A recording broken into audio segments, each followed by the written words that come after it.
ರತನ್ ಲಾಲ್ ಇವತ್ತು ತುಂಬಾ ಖುಷಿಯಿಂದ ಇದ್ದ. ಅವನ್ಗೆ 2 ಲಕ್ಷದ ಲಾಟ್ರಿ ಹೊಡೆದಿತ್ತು.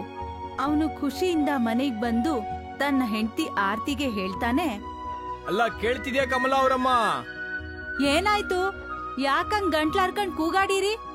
ನಾನೀಗ ಎಂತ ಖುಷಿ ವಿಚಾರ ಹೇಳಕ್ ಹೊಂಟೀನಂದ್ರ ಅದನ್ ಕೇಳಿ ನೀನು ಕರೆನ ಖುಷಿಯಿಂದ ಕೂಗಾಡ್ತಿ. ಅಂತ ಯಾವ ಖುಷಿ ವಿಷಯ ಹೇಳ್ಬೇಕು ಅಂತಿದ್ದೀರಿ? ನಾನ್ ಖುಷಿಯಿಂದ ಕೂಗಾಡ್ತೀನ? ನಮ್ ಮಗಳು ಕಮ್ಲಿಗೀಗ 10 ವರ್ಷ ತುಂಬೈತಿ. ಮತ್ ಈ 10 ವರ್ಷದಾಗೆ ಖುಷಿ ವಿಷಯ ಕೇಳ್ಬೇಕು ಅಂತ ಈ ನನ್ ಕಿವಿಗಳು ಕಾಯ್ತಾ ಕುಂತವೆ. ಇನ್ ಮುಂದ ನಮ್ ಬಡತನ ಹೊಂಟಾಯ್ತ ತಗೋ. ಇನ್ ಮುಂದ ನೀನು ನನಗ ಕೊಂಕ್ ಮಾತಾಡೋಂಗಿಲ್ಲ. ಈಗ ಸಾಕ್ ಮಾಡ್ರಿ. ಅದೇನ್ ವಿಷಯ ಅಂತ ಮೊದ್ಲು ಹೇಳ್ರಿ. ಕಮ್ಲಿ ಅವ್ರ ಅಮ್ಮ, ನನಗಿವತ್ತು 2 ಲಕ್ಷ ರೂಪಾಯಿ ಲಾಟ್ರಿ ಹೊಡೆದೈತ್ ನೋಡ. ತಗ 2 ಲಕ್ಷ ರೂಪಾಯಿ. ಹೋಗಿ ಅಲ್ಮಾರಿ ಒಳಗ ಭದ್ರವಾಗಿಡು. ರತನ್ ಲಾಲ್ನ ಮಾತುಗಳನ್ನ ಕೇಳಿ ಆರ್ತಿ ಖುಷಿಯಿಂದ ಕೂಗಿ ಹೇಳ್ತಾಳೆ, ಯವ್ವಾ, ನಂಗಂತೂ ಮೊದ್ಲ ಗೊತ್ತೈತಿ ಇದು. ಒಂದಲ್ಲ ಒಂದಿನ ನೀವ್ ದೊಡ್ಡ ಕೆಲ್ಸ ಮಾಡ್ತೀರಿ ಅಂತ. ಇಷ್ಟೊಂದು ಖುಷಿ ಪಡೋ ಅವಶ್ಯಕತೆ ಇಲ್ವೇ ಯವ್ವ? ನಾನ್ ಯಾವಾಗಲ್ಲ ಲಾಟ್ರಿ ಟಿಕೆಟ್ ತಗೋತಿದ್ನೋ ನೀನೇ ನನಗ ತಮಾಷೆ ಮಾಡ್ತಿದ್ದಿ ನೋಡ. ರತನ್ ಲಾಲ್ ಈ ಮಾತನ್ನ ಹೇಳ್ತಿದ್ದ ಹಾಗೆ ಅವನ ಬಾಗಿಲಿಗೆ ಊರಿನ ಮುಖ್ಯಸ್ಥ ನಗ್ತಾ ಬಂದು ನಿಲ್ತಾನೆ. ಅಯ್ಯೋ ಮುಖ್ಯಸ್ಥರೇ, ನೀವ್ ಈಟೊತ್ನಾಗ? ಯಾಕ ರತನ್ ಲಾಲ್, ಇಷ್ಟೊತ್ತಿಗೆ ನಾನ್ ನಿಮ್ ಮನೆಗೆ ಬರ್ಬಾರ್ದಾ? ಅಯ್ಯೋ ಯಾಕೆ ಹಿಂಗ್ ಮಾತಾಡಿರಿ ಮುಖ್ಯಸ್ಥರೇ? ಅದೇನಂದ್ರ ನಮ್ಮ ಈ ಬಡೂರ್ ಮನೆಯಾಗ ಊರಿನ ಮುಖ್ಯಸ್ಥ ಬಂದ ಅಂದ್ರ ಅದಂತೂ ನಮ್ಗ ಚಲೋ ಖುಷಿ ಪಡುವಂತ ವಿಷಯ ಅಲ್ವೇನ್ರಿ? ಅಲ್ಲ ಆರ್ತಿ ಕೇಳ್ಬೇ, ಇಲ್ಲಿ ನಮ್ ಮುಖ್ಯಸ್ಥರಿಗೆ ಖಡಕ್ ಟೀ ತಗೊಂಡ್ ಬಾ. ರತನ್ ಲಾಲ್ನ ಮಾತುಗಳನ್ನ ಕೇಳಿ ಆರ್ತಿ ದುಡ್ಡನ್ನ ತಗೊಂಡೋಗಿ ಅಲ್ಮಾರಿಯಲ್ಲಿ ಒಂದ್ ಕಡೆ ಇಟ್ಟು ಮುಖ್ಯಸ್ಥರಿಗೆ ಟೀ ಮಾಡೋದಕ್ಕೆ ಹೋಗ್ತಾಳೆ. ಅಯ್ಯೋ, ನನಗೆ ಒಂದು ಮುಖ್ಯವಾದ ಕೆಲ್ಸ ನೆನ್ಪಾಯ್ತು, ನಾನು ಹೊರಡ್ಬೇಕು. ಅಯ್ಯೋ ಮುಖ್ಯಸ್ಥರೇ, ನಮ್ಮ ಆಕಿ ಟೀ ಮಾಡಕ್ ಹೊಂಟಾಳ್ರಿ, ಸ್ವಲ್ಪ ಟೀ ಕುಡ್ಕೊಂಡ್ ಹೋಗ್ರಿ ಅಪ್ಪ. ಈ ಮಾತನ್ನ ಹೇಳಿ ರತನ್ ಲಾಲ್ ಅಡ್ಗೆ ಮನೆಗೆ ಹೋಗ್ತಾನೆ. ಮತ್ತೆ ಮುಖ್ಯಸ್ಥ ಎಲ್ರ ಕಣ್ ತಪ್ಸಿ ಕೋಣೆ ಒಳಗೆ ಹೋಗ್ಬಿಡ್ತಾನೆ. ಅಲ್ಲಿ ಆರ್ತಿ ದುಡ್ಡನ್ನ ಇಟ್ಟಿರ್ತಾಳೆ. ಮುಖ್ಯಸ್ಥ ಆ ದುಡ್ಡನ್ನ ತಗೊಳ್ತಾನೆ. ಮತ್ತೆ ಯಾರಿಗೂ ಗೊತ್ತಾಗ್ದೇ ಇರೋ ಹಾಗೆ ಓಡೋಗ್ತಾನೆ. ಆರ್ತಿ ಮತ್ತೆ ರತನ್ ಲಾಲ್ ಆ ಕೋಣೆ ಒಳಗೆ ಬರ್ತಾರೆ. ಆಗ ಅಲ್ಮಾರಿನಲ್ಲಿ ದುಡ್ಡೇ ಇರೋದಿಲ್ಲ. ಅಯ್ಯೋ ದ್ಯಾವ್ರ, ನಾವ್ ನಾಶ ಆಗೋದ್ವಿ, ಹಾಳಾಗೋದ್ವಿ. ನಮ್ ಜೀವನದಾಗ ಮೊದಲನ ಸಾರಿ ಇಷ್ಟು ದುಡ್ಡು ಬಂದಿತ್ತು, ಮತ್ತೀಗ ಅದೂನು ಇಲ್ವಲ್ಲಪ್ಪ. ನಾನ್ ಯಾವತ್ತೂ ಅನ್ಕೊಂಡಿರ್ಲಿಲ್ಲ ಮುಖ್ಯಸ್ಥ ಇಂತ ಕೆಲ್ಸ ಮಾಡ್ತಾನ ಅಂತ. ಅವನ್ಗ ನಮ್ ಮನಿಗ ಕನ್ನ ಹಾಕಕ್ಕ ಸ್ವಲ್ಪ ಕೂಡ ಬೇಸರ ಆಗ್ಲಿಲ್ಲ ನೋಡು. ಈ ವಿಷಯನ ಜಮೀನ್ದಾರ್ಗೆ ಹೇಳ ಬರ್ತೇನ. ಇಲ್ಲಿ ಮುಖ್ಯಸ್ಥ ನಗ್ನಗ್ತಾ ಸೀದಾ ಕಾಡಿನೊಳಗೆ ಹೋಗ್ತಾನೆ. ಇದ್ದಕ್ಕಿದ್ದಾಗೆ ಅವನು ತನ್ನ ಒಂದ್ ಕೈಯಿಂದ ತನ್ನ ಮುಖದ ಚರ್ಮನ ಕಿತ್ತೋಕೆ ಶುರು ಮಾಡ್ತಾನೆ. ತಕ್ಷಣ ಅವನ್ ಕೈಗೆ ಒಂದು ವಿಚಿತ್ರವಾಗಿ ಕಾಣುವಂತ ಮುಖವಾಡ ಕೈಗ್ ಬರುತ್ತೆ. ಮತ್ತೆ ಮುಖ್ಯಸ್ಥನ ಮುಖ ಒಂದು ವಯಸ್ಸಾದ ಮುದುಕಿಯ ತರ ಬದ್ಲಾಗ್ಬಿಡತ್ತೆ. ದೊಡ್ಡದಾಗಿ ಬಂದ್ಬಿಟ್ಟ 2 ಲಕ್ಷ ಉಪಯೋಗ್ಸೋದಕ್ಕೆ ಅಂತ. ನಾನು ನೋಡ್ತೀನಿ ಈ ಊರಲ್ಲಿ ಅದ್ಯಾರು ಸುಖವಾಗಿರ್ತಾರೆ ಅಂತ. ನಾನ್ ಈ ಊರಲ್ಲಿ ಯಾರನ್ನೂ ಸುಮ್ನೆ ಬಿಡೋದಿಲ್ಲ. ಎಲ್ರ ಮನೆಯಲ್ಲೂ ಕಳ್ತನ ಮಾಡ್ತೀನಿ, ಎಲ್ರ ಜೀವನನೂ ನರಕ ಮಾಡ್ಬಿಡ್ತೀನಿ. ಈ ಮಾತನ್ನ ಹೇಳಿ ಆ ಮುದುಕಿ ಆ ಮುಖವಾಡನ ಮತ್ತೆ ತನ್ನ ಮುಖಕ್ಕೆ ಹಾಕೋತಾಳೆ. ಮುಖವಾಡ ಹಾಕೋತಿದ್ದ ಹಾಗೆ ಅವಳ ಮುಖ ಜಮೀನ್ದಾರನ ರೂಪದಲ್ಲಿ ಬದ್ಲಾಗ್ಬಿಡತ್ತೆ. ರತನ್ ಲಾಲ್ ಮುಖ್ಯಸ್ಥನ್ ಮೇಲೆ ಅನುಮಾನ ಪಡ್ತಾನೆ. ಮತ್ತೆ ಅವನು ಜಗಳ ಮಾಡೋದಕ್ಕೆ ಮುಖ್ಯಸ್ಥನ್ ಮನೆಗ್ ಹೋದ್ರೆ ನಾನಾಗ ಜಮೀನ್ದಾರ ಆಗಿ ಅವನ ಮನೇಲಿರೋದೆಲ್ಲ ಕದ್ದು ಬಿಡ್ತೀನಿ. ಇಲ್ಲಿ ಮುಖ್ಯಸ್ಥ ತನ್ನ ತಿಜೋರಿಯಲ್ಲಿಟ್ಟಿದ್ದ ದುಡ್ಡನ್ನೇ ನೋಡ್ತಾ ಇರ್ತಾನೆ. ಆಗ ಮುಖ್ಯಸ್ಥನ ಹೆಂಡತಿ ರಾಮವತಿ ಕೋಪದಲ್ಲಿ ಅವನಿಗೆ ಹೇಳ್ತಾಳೆ, ನಿಮ್ಗಿಡೀ ದಿನ ಏನು ಕೆಲ್ಸ ಇಲ್ವಾ? ಯಾವಾಗ ನೋಡಿದ್ರು ತಿಜೋರಿ ನೋಡ್ತಾನೆ ಇರ್ತೀರಾ. ಅಯ್ಯೋ, ನಾನೇನು ತಿಜೋರಿಲಿ ದುಡ್ಡು ತಗೊಂಡಿಲ್ಲ. ನನಗೆ ನಿನ್ ಮೇಲೆ ನಂಬಿಕೆ ಇಲ್ಲ ರಾಮವತಿ. ಹೋದ್ಸಲ ನಾನು ಹಣ ಲೆಕ್ಕ ಮಾಡಿದಾಗ ಅದ್ರಲ್ಲಿ ಪೂರ್ತಿ 10 ರೂಪಾಯಿ ಕಡಿಮೆ ಇತ್ತು. ಹಾಳಾಗ್ ಹೋಗ್ಲಿ ಆ ದುಡ್ಡು. ಇಷ್ಟೊಂದ್ ದುಡ್ಡು ಇಟ್ಕೊಂಡ್ ಏನ್ ಮಾಡ್ತೀರಾ? ನೋಡಿ, ಒಂದಲ್ಲ ಒಂದಿನ ನನ್ ಶಾಪ ತಟ್ಟತ್ತೆ ನಿಮ್ಗೆ. ಒಂದು ದಿನ ಯಾರಾದ್ರೂ ಈ ತಿಜೋರಿಲಿರೋ ದುಡ್ಡೆಲ್ಲ ಕದ್ಕೊಂಡ್ ಹೋಗ್ತಾರೆ. ಆಮೇಲೆ ನೋಡ್ತಾ ನಿಂತ್ಕೊಂಡಿರಿ ಈ ಖಾಲಿ ತಿಜೋರಿನ. ಅಯ್ಯೋ, ನಿನ್ನ ಬಾಯಿಂದ ಒಂದು ದಿನ ಆದ್ರೂ ಒಳ್ಳೆ ಮಾತಾಡು ರಾಮವತಿ. ನನಗೊಂದು ಅರ್ಥ ಆಗ್ತಿಲ್ಲ, ನೀನ್ ನನ್ನ ಹೆಂಡತಿನ ಅಥವಾ ಶತ್ರುನ ಅಂತ. ಮುಖ್ಯಸ್ಥ ಈ ಮಾತನ್ನ ಹೇಳ್ತಿದ್ದ ಹಾಗೆ ಅವನ ಮನೆ ಬಾಗ್ಲಲ್ಲಿ ಜಮೀನ್ದಾರನ ಧ್ವನಿ ಕೇಳ್ಸತ್ತೆ. ಅಯ್ಯೋ, ಏನು ವಿಷಯ ಮುಖ್ಯಸ್ಥರೇ? ಯಾಕೆ ನಿಮ್ ಹೆಂಡತಿ ಮೇಲೆ ಕೂಗಾಡ್ತಾ ಇದೀರಾ?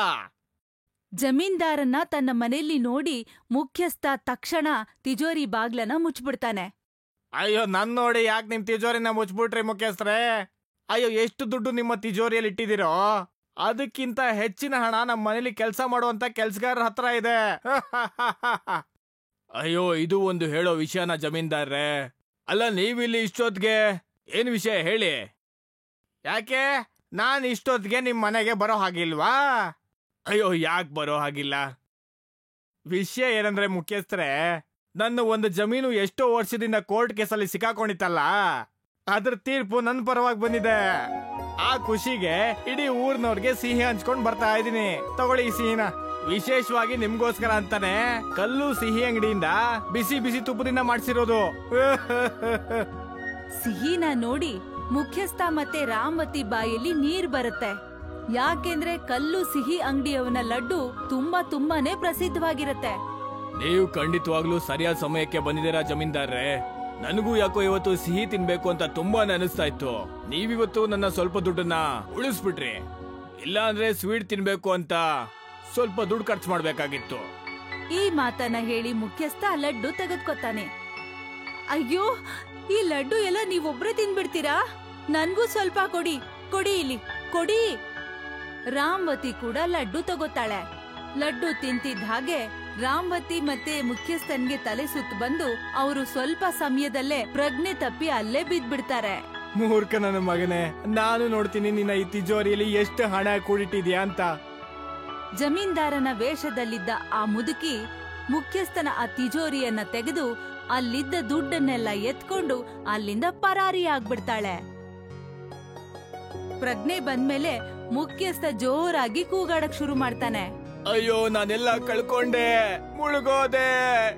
ನಾನಂತೂ ಯಾವತ್ತು ಕನ್ಸಲ್ ಕೂಡ ಅನ್ಕೊಂಡಿರ್ಲಿಲ್ಲ ನನ್ನ ಮನೆ ಕಳ್ತನನ ಜಮೀನ್ದಾರು ಮಾಡ್ತಾರೆ ಅಂತ. ಅಯ್ಯೋ ರಾಮವತಿ, ಅಂತೂ ನಿನ್ ಶಾಪ ನನಗ್ ತಟ್ಟೆ ಬಿಡ್ತು. ನೀವ್ ಹೀಗೆ ನಿಂತ್ಕೊಂಡ್ ಕೂಗಾಡ್ತಾ ಇರ್ತೀರೋ ಅಥವಾ ಜಮೀನ್ದಾರನ್ ಮನೆಗೂ ಹೋಗ್ತಿರೋ? ಬನ್ನಿ ನನ್ ಜೊತೆ, ನಾನ್ ಆ ಜಮೀನ್ದಾರನ್ ನೀರ್ ಇಳಿಸ್ತೀನಿ. ಮುಖ್ಯಸ್ಥ ಮತ್ತೆ ರಾಮವತಿ ಕೋಪ ಮಾಡ್ಕೊಂಡು ಅಲ್ಲಿಂದ ಹೊರಡ್ತಾರೆ. ಇಲ್ಲಿ ಆ ಮುದುಕಿ ಮತ್ತೊಂದು ಸಲ ಕಾಡಿನಲ್ಲಿರೋ ಆ ಗುಡಿಸಲ ಹತ್ರ ಬರ್ತಾಳೆ. ಮತ್ತೆ ತನ್ನ ಮುಖವಾಡನ ತೆಗಿತಾಳೆ. ಮುಖವಾಡ ತೆಗಿತಿದ್ದ ಹಾಗೆ ಅವಳು ಜಮೀನ್ದಾರನಿಂದ ಮುದುಕಿಯಾಗಿ ಬದ್ಲಾಗ್ತಾಳೆ. ಈಗ ಈ ಊರಲ್ಲಿ ಆ ಜಮೀನ್ದಾರ ಮಾತ್ರ ಇರೋದು, ಅವನ ಹತ್ರನೇ ಜಾಸ್ತಿ ದುಡ್ಡಿರೋದು.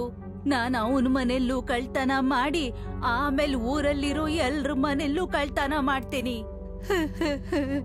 ಈ ಮಾತನ್ನ ಹೇಳಿ ಆ ಮುದುಕಿ ಮತ್ತೆ ಮುಖವಾಡ ಹಾಕೊಂಡು ಬೇರೆ ವ್ಯಕ್ತಿ ರೂಪದಲ್ಲಿ ಬರ್ತಾಳೆ. ಮುಖವಾಡ ಹಾಕೋತಿದ್ದ ಹಾಗೆ ಈಗ ಅವಳು ರತನ್ ಲಾಲ್ ಆಗಿ ಬದ್ಲಾಗ್ಬಿಡ್ತಾಳೆ.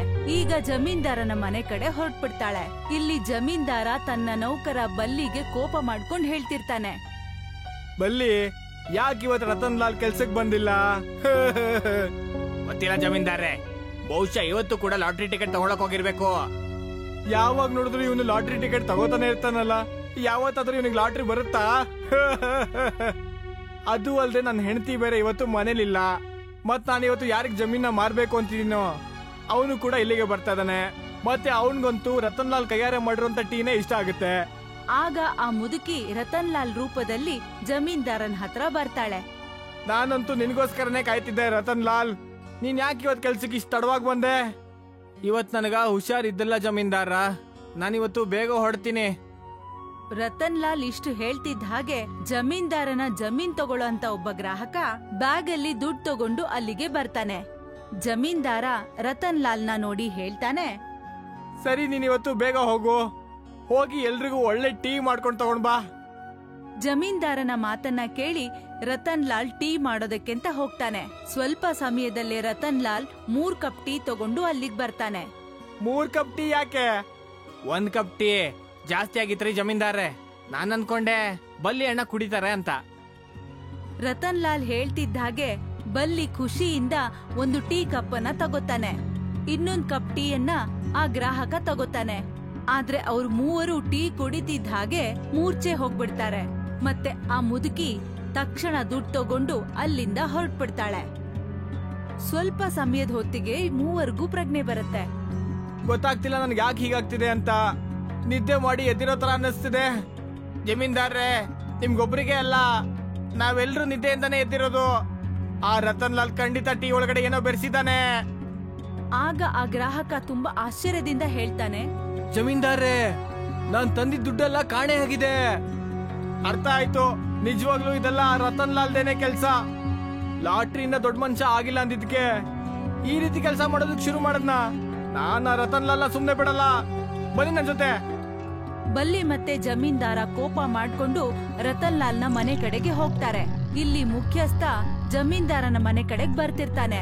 ಆಗ ರತನ್ ಲಾಲ್ ಮುಖ್ಯಸ್ಥನಿಗೆ ರಸ್ತೆಯಲ್ಲಿ ಸಿಗ್ತಾನೆ. ರತನ್ ಲಾಲ್ ಕೋಪ ಮಾಡ್ಕೊಂಡು ಮುಖ್ಯಸ್ಥನ್ಗೆ ಕೇಳ್ತಾನೆ, ಮುಖ್ಯಸ್ಥರೇ, ನೀವ್ ಈ ರೀತಿ ಮಾಡ್ತೀರಾ ಅಂತ ನಾನು ಅನ್ಕೊಂಡಿರ್ಲಿಲ್ಲ. ನಾನು 10 ವರ್ಷದಿಂದ ಲಾಟ್ರಿ ತಗೋತಾನ ಇದ್ದೀನಿ. ಇದ ಮೊದಲನ ಸರಿ ನನಗೆ 2 ಲಕ್ಷ ರೂಪಾಯಿ ಲಾಟ್ರಿ ಹೊಡೆದಿದ್ದು. ನೀವು ನನ್ನ ಮನೆಯಿಂದನೇ ಕನ್ನ ಹೊಡೆದಿರಿ. ನೀನ್ ಸರಿಯಾಗಿ ಹೇಳ್ತಿದ್ಯಾ ರತನ್ ಲಾಲ್. 2 ಲಕ್ಷ ರೂಪಾಯಿ ನೀನ್ ಯಾವತ್ತಾದ್ರೂ ಕನ್ಸಲ್ಲಾದ್ರೂ ನೋಡಿದ್ಯಾ? ಮತ್ ನಾನ್ ಯಾಕೆ ನಿಮ್ ಮನೇಲಿ ಕಳ್ತನ ಮಾಡ್ಲಿ? ಅಯ್ಯೋ, ನಮ್ ಮನೇಲೆ ಕಳ್ತನ ಆಗಿದೆ. ವಾ, ಇದಂತೂ ಬಹಳ ಚಂದ ಐತ್ ಬಿಡ್ರಿ. ನಾವ್ ನಮ್ ದುಡ್ಡು ಕೇಳಕ್ಕ ನಿಮ್ ಹತ್ರಕ್ ಬರ್ತೀವಿ ಅಂತ ನಿಮ್ಗ್ ಗೊತ್ತೈತಿ. ನೀವ್ ನಮ್ಮ ಹತ್ರ ಹಿಂಗ್ ಡ್ರಾಮಾ ಮಾಡ್ತೀರಿ. ನಿಮ್ ಮನ್ಯಾಗ ಕಳ್ತನ ಆಗೈತಿ ಅಂತ. ನೀವು ಈ ಊರಿನ ಮುಖ್ಯಸ್ಥರು, ನಿಮ್ ಮನ್ಯಾಗ ಯಾರ್ ಕಳ್ತನ ಮಾಡ್ತಾರ? ನೋಡು ಆರ್ತಿ, ನನ್ ಗಂಡನ್ ಮೇಲೆ ಆರೋಪ ಹೊರಿಸ್ಬೇಡ. ನನ್ ಗಂಡ ಸರಿಯಾಗಿ ಹೇಳ್ತಾ ಇದ್ದಾರೆ. ಸ್ವಲ್ಪ ಹೊತ್ತಿಗ್ ಮುಂಚೆ ಜಮೀನ್ದಾರು ನಮ್ ಮನೆಗ್ ಬಂದಿದ್ರು. ನಮ್ ತಿಜೋರಿಯಿಂದ ಎಲ್ಲ ದುಡ್ಡು ಕದ್ಕೊಂಡ್ ಹೋಗಿದ್ದಾರೆ. ಇವ್ರು ಕರೆನ ಸುಳ್ಳು ಹೇಳ್ತಾ ಇದಾರ್ರಿ. ನನಗ ಜಮೀನ್ದಾರ್ ಬಗ್ಗೆ ಚಲೋ ಗೊತ್ತದ. ನಾನ್ ಅವ್ರ ಹತ್ರ ಕ್ಯಾಮೆ ಮಾಡಕ್ ಶುರು ಮಾಡಿ 10 ವರ್ಷ ಆಗದೆ. ನಿಮ್ಗ್ ಗೊತ್ತಿಲ್ಲ ಅನ್ನಿಸ್ತದ, ಅವ್ರ ಮನೆಯಾಗ ಊಟದಿಂದ ಹಿಡಿದು ಟೀ ವರ್ಗು ನಾನೇ ಮಾಡಕತ್ತೀನಿ. ಮತ್ತ ಅವ್ರು ಎಷ್ಟು ಶ್ರೀಮಂತರು ಅಂತ ಗೊತ್ತಾಗಲ್ಲ ಬಿಡಿ. ರತನ್ ಲಾಲ್, ನನ್ ದಾರಿಯಿಂದ ದೂರ ಹೋಗೋ. ಆಗ ಅಲ್ಲಿಗೆ ಜಮೀನ್ದಾರರು ಬರ್ತಾರೆ. ಒಳ್ಳೇದಾಯ್ತು, ಜಮೀನ್ದಾರು ನನಗೆ ಇಲ್ಲೇ ಸಿಕ್ಕಿದ್ರು. ನಾನ್ ನಿಮ್ಮನೆಗೆ ಹೊರಟಿದ್ದೆ. ನಿಮಗೆ ಎಷ್ಟು ಧೈರ್ಯ ಇದ್ರೆ ನನ್ನ ಮನೇಲೆ ಕಳ್ತನ ಮಾಡ್ತೀರಾ? ನಿನ್ನ ಹತ್ರ ನಾನು ಆಮೇಲೆ ಮಾತಾಡ್ತೀನಿ ಮುಖ್ಯಸ್ಥರೇ. ಯಾಕಂದ್ರೆ ನಿಮ್ ಮಾತ್ ಕೇಳಿ ನನಗೆ ಹೇಗ ಅನಿಸ್ತಾ ಇದೆ ಅಂದ್ರೆ ನಿಮ್ಗೆ ಹುಷಾರಿಲ್ಲ ಅನ್ಸುತ್ತೆ. ಈ ಮಾತನ್ನ ಹೇಳಿ ಜಮೀನ್ದಾರರು ರತನ್ ಲಾಲ್ ಕಡೆ ನೋಡಿ ಹೇಳ್ತಾರೆ, ರತನ್ ಲಾಲ್, ನಿನಗೆ ಲಾಟ್ರಿಯಲ್ಲಿ 2 ಲಕ್ಷ ರೂಪಾಯಿ ದುಡ್ಡು ಬಂದಿಲ್ಲ ಅಂದ್ರೆ ಆಗ ನೀನು ಟೀಗೆ ನಿದ್ರೆ ಮಾತ್ರ ಹಾಕಿ ನಿಮ್ ಮನೆ ಮಾಲೀಕರ ಮನೇಲೆ ಕಳ್ತನ ಮಾಡ್ಬೋದಾ? ನೀನ್ ಈ ರೀತಿ ಮಾಡ್ತೀಯ ಅಂತ ನಾನು ಅನ್ಕೊಂಡಿರ್ಲಿಲ್ಲ. ಅವ್ರ 3 ಜನ ಈ ಮಾತನ್ನ ಇಟ್ಕೊಂಡು ಜೋರಾಗಿ ಜಗಳ ಆಡೋದಕ್ಕೆ ಶುರು ಮಾಡ್ತಾರೆ. ಆಗ ಅಲ್ಲಿಗೆ ಊರಿನ ತುಂಬಾ ಜನ ಬಂದು ಸೇರ್ಕೋತಾರೆ. ಆಗ ಎಲ್ರೂ ಒಬ್ಬರ ಮೇಲೆ ಒಬ್ರು ಆರೋಪ ಮಾಡ್ಕೊಂಡು ಇದೇ ವಿಷಯದಲ್ಲಿ ಜಗಳ ಮಾಡೋದಕ್ಕೆ ಶುರು ಮಾಡ್ತಾರೆ. ಜಮೀನ್ದಾರೆ, ನನಗ್ ಮೊದ್ಲು ಹೇಗ ಅನಿಸ್ತು ಅಂದ್ರೆ ನೀವ್ ನಮ್ ಮನೆಗ್ ಬಂದು ನನ್ ದುಡ್ಡನ್ನ ಕಳ್ತನ ಮಾಡಿದ್ರಿ ಅಂತ. ಆದ್ರೆ ನನಗೆ ಇವಾಗ ಹೇಗ ಅನಿಸ್ತಾ ಇದೆ ಅಂದ್ರೆ ಖಂಡಿತ ಇಲ್ಲೇನೋ ಸಮಸ್ಯೆ ಇದೆ ಅಂತ. ನೀವು ಖಂಡಿತ ಸರಿಯಾಗಿ ಹೇಳ್ತಿದ್ದೀರಾ ಮುಖ್ಯಸ್ಥರೇ. ನನಗೂ ಕೂಡ ಯಾಕೋ ಹೀಗೆ ಅಂತ ಅನಿಸ್ತಿದೆ. ಅಲ್ಲರಿ, ಮತ್ತೆ ನಾವು ಆ ಕಳ್ಳನ್ ಹೆಂಗ್ರಿ ಹಿಡಿಯೋದು? ಆಗ ಅವ್ರೆಲ್ರಿಗೂ ಒಬ್ಬ ಸಾಧುನ ಧ್ವನಿ ಕೇಳ್ಸತ್ತೆ. ನನಗನ್ಸುತ್ತೆ ಅವನು ಯಾವುದೇ ರೀತಿ ಮನುಷ್ಯ ಅಲ್ಲ ಅಂತ. ಅವನನ್ನ ಹಿಡಿದು ಜೈಲಿಗೆ ಹಾಕೋದಕ್ಕೆ. ಒಂದ್ ವೇಳೆ ಅವನು ಮನುಷ್ಯ ಅಲ್ಲ ಅಂದ್ರೆ ಮತ್ಯಾರವನು? ನನಗ್ ಬಹುಶಃ ಅವನು ಯಾರು ಅಂತ ಗೊತ್ತು. ನಾನು ನಿಮ್ಮ ಊರಿಗೆ ಬರುವಾಗ ನಾನಾಗ ಕಾಡಿನಲ್ಲಿ ಒಂದು ಗುಡಿಸಲು ಕಟ್ಟಿರೋದ್ ನಾನ್ ನೋಡ್ದೆ. ಆ ಗುಡಿಸಲೊಳಗೆ ಒಬ್ಳು ವಯಸ್ಸಾದ ಅಜ್ಜಿ ಸ್ವತಃ ನನ್ನ ಕಣ್ಣಾರೆ ಜಮೀನ್ದಾರ್ ರೂಪ ತಗೊಳದ್ ನಾನ್ ನೋಡ್ದೆ. ಸಾಧುನ ಮಾತುಗಳನ್ನ ಕೇಳಿ ಊರಿನ ಎಲ್ಲಾ ಜನರಿಗೂ ಒಬ್ಬರ ಮೇಲೆ ಒಬ್ಬರಿಗೆ ಅನುಮಾನ ಬರೋಕ್ ಶುರುವಾಗತ್ತೆ. ಹಾಗಿದ್ರೆ ನಮ್ಗೆ ಈ ಸಮಸ್ಯೆಯಿಂದ ಪರಿಹಾರ ಕೊಡಿ ಸನ್ಯಾಸಿಗಳೇ. ಇದೇ ರೀತಿ ನಡೆದ್ರೆ ಇಡೀ ಊರಿನವರೇ ನಷ್ಟ ಅನುಭವಿಸ್ಬೇಕಾಗತ್ತೆ. ನನ್ಗನ್ಸುತ್ತೆ ಅವಳು ಇಡೀ ಊರನ್ನೇ ನಷ್ಟ ಮಾಡೋದಕ್ಕೆ ಅಂತಾನೆ ಇಲ್ಲಿಗೆ ಬಂದಿರ್ಬೇಕು ಅಂತ. ಬನ್ನಿ ನನ್ ಜೊತೆ. ಇದಕ್ಕೆ ಉತ್ತರ ಆ ವಯಸ್ಸಾದ ಅಜ್ಜಿ ಹತ್ರನೇ ಕೇಳೋಣ. ಸಾಧು ಅವ್ರೆಲ್ರನ್ನೂ ಕಾಡ್ನಲ್ಲಿರೋ ಆ ಗುಡಿಸ್ಲ ಹತ್ರ ಕರ್ಕೊಂಡ್ ಬರ್ತಾನೆ. ಅಲ್ಲಿ ಆ ಮುದುಕಿ ಮಂಚದ ಮೇಲೆ ಆರಾಮಾಗಿ ಕೂತಿರ್ತಾಳೆ. ಊರಿನ ಎಲ್ಲಾ ಜನರನ್ನು ಒಟ್ಟಿಗೆ ನೋಡಿ ಅವಳು ನಗ್ತಾ ಹೇಳ್ತಾಳೆ, ಅಂತೂ ನಿಮ್ಗೆಲ್ರಿಗೂ ವಿಷಯ ಗೊತ್ತಾಗೇ ಬಿಡ್ತು. ಅದೆಲ್ಲ ಬಿಡು, ಮೊದ್ಲು ನಮ್ಗೆ ಹೇಳು ನೀನ್ ಯಾರು ಅಂತ. ಮತ್ತೆ ಇವ್ರೆಲ್ರ ಮನೆಯಲ್ಲಿ ಕಳ್ತನ ಯಾಕೆ ಮಾಡ್ತಾ ಇದ್ಯಾ? ತುಂಬಾ ವರ್ಷದ ಹಿಂದೆ ನಾನಿಲ್ಲಿರ್ತಾ ಇದ್ದೆ. ನನ್ ಗಂಡ ಊರಿನ ಮುಖ್ಯಸ್ಥನಿಂದ ಸ್ವಲ್ಪ ಸಾಲ ತಗೊಂಡಿದ್ದ. ಅದನ್ನ ಸಮಯಕ್ಕೆ ಸರಿಯಾಗಿ ಕೊಡಕ್ಕಾಗ್ಲಿಲ್ಲ.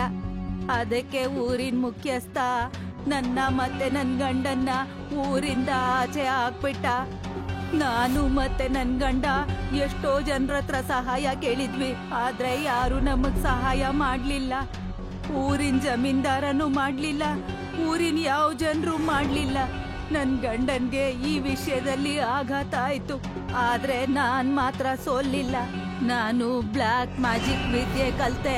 ಮತ್ತೆ ಒಳ್ಳೆ ಜಾದೂಗಾರಿಣಿ ಆದೆ. ನೀನ್ ಸುಳ್ಳು ಹೇಳ್ತಾ ಇದ್ಯಾ? ನಿನ್ ಗಂಡ ನನ್ನ ಹತ್ರ ಸಾಲ ತಗೊಂಡಿದ್ದ, ಮತ್ ನಿನ್ ಗಂಡ ಯಾವಾಗ ನನ್ನ ಹತ್ರ ಸಹಾಯ ಕೇಳಕ್ ಬಂದಿದ್ದ? ನನಗವ್ನು ಯಾರಂತಾನೆ ಗೊತ್ತಿಲ್ಲ, ನನಗ್ ನೀನ್ ಯಾರಂತಾನೆ ಗೊತ್ತಿಲ್ಲ.